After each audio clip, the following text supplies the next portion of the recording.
Kia ora koutou. So, as Marina's just finished explaining, at 11 o'clock today, we and the Ministry for the Environment released the first marine report under the Environmental Reporting Act legislation that was introduced last year. Stats New Zealand and MFE have joined forces to produce regular national level reports on the state of New Zealand's air, atmosphere, climate, freshwater, land and marine environments. The aim behind this is that New Zealanders have access to independent and accurate data to help assess and address questions about how we use our environment.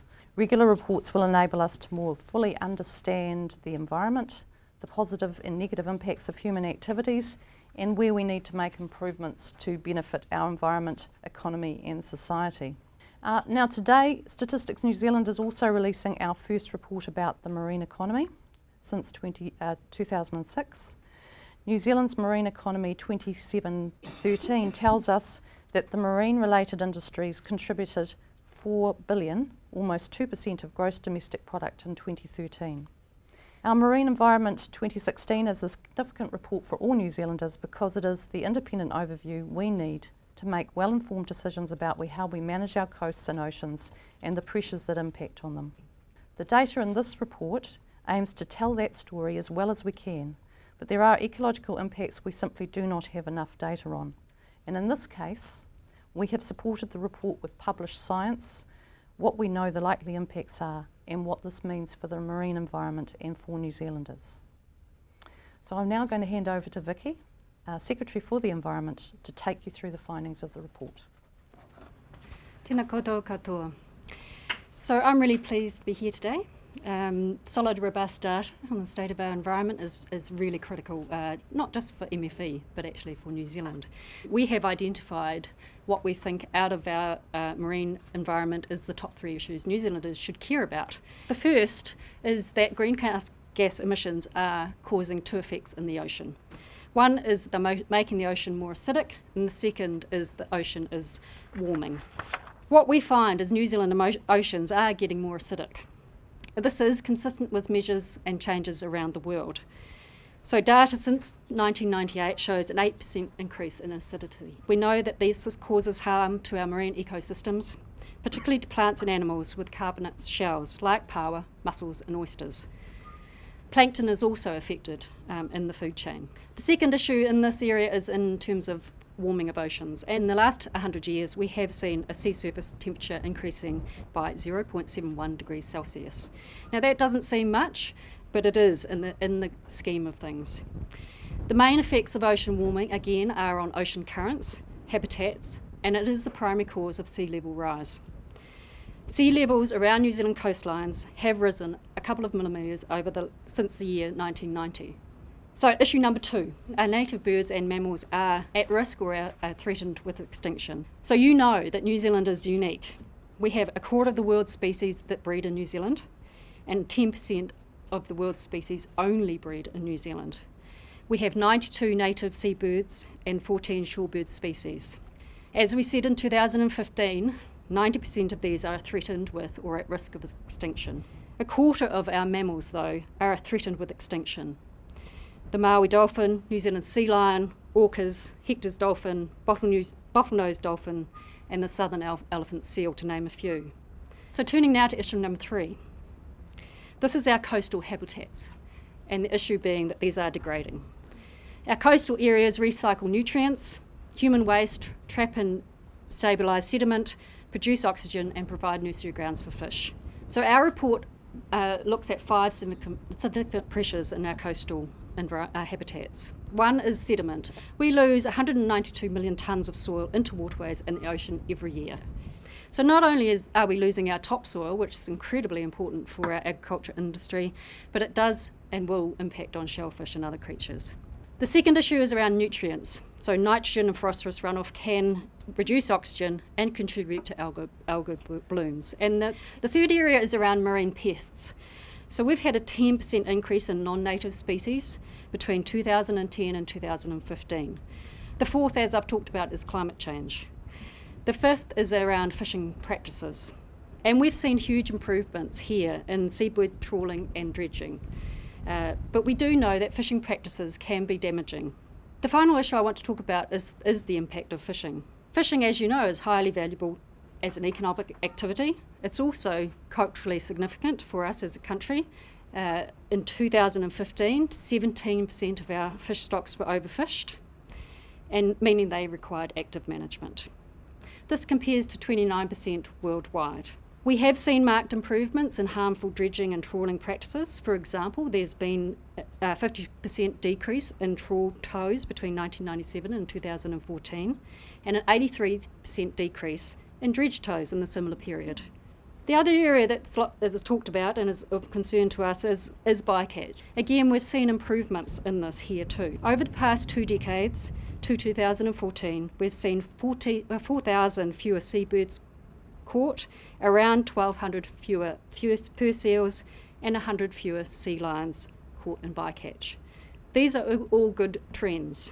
What we don't know, as well as we would like, is the ecological impacts of fishing on our marine ecosystems. The PCE again reported to this as a limitation in her report, and it's something that we want to address. There are also some positive signs in this report. So our sewage treatment has improved, and also in terms of the urban runoff in heavy metals is not at a level that we would be concerned about. So in conclusion, there's a few things to keep in mind. One of the things that really stands out from this report is the connection between land and sea is incredibly important. What happens on the land affects our marine environment, and that it's really important that we prioritise our effort. When I looked across our report and then asked questions about what's happening in New Zealand, one of the questions I have is, could we do better with the amount of effort that is going in here? So could we prioritise and focus on the critical issues? And of course, as we would always say, we need to base this on good science and data and improve that as we go. So I'm looking forward to the conversations. I'm probably more looking forward to the ideas and solutions and moving to what can we do about it. Thank you. One of the things I do want to talk about is how we improve the data that we have available going forward. So as Vicky's just said, we need to ensure that we understand what goes on at that critical interface between the land and the sea at the coastal zone. We also know that there are issues that we need to know more about with respect to the impact of fishing. So for us, there's a program of work underway looking at how we improve data going on into the future. That's something we need your help, the people of New Zealand's help with. Where do we put our effort? Where do we prioritise? What is important to us? And how do we use that knowledge and information to take some action?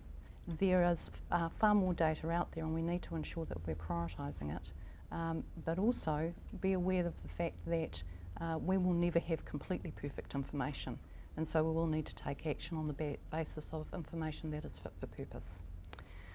So with that, I want to thank you all for coming. I want to join with Vicky in thanking everyone who's been responsible for the reports, both the economy and the marine environment report, including many people who are not in this room, but also to stress the fact that the reason why we do this is so that we as New Zealanders can make some decisions about our future.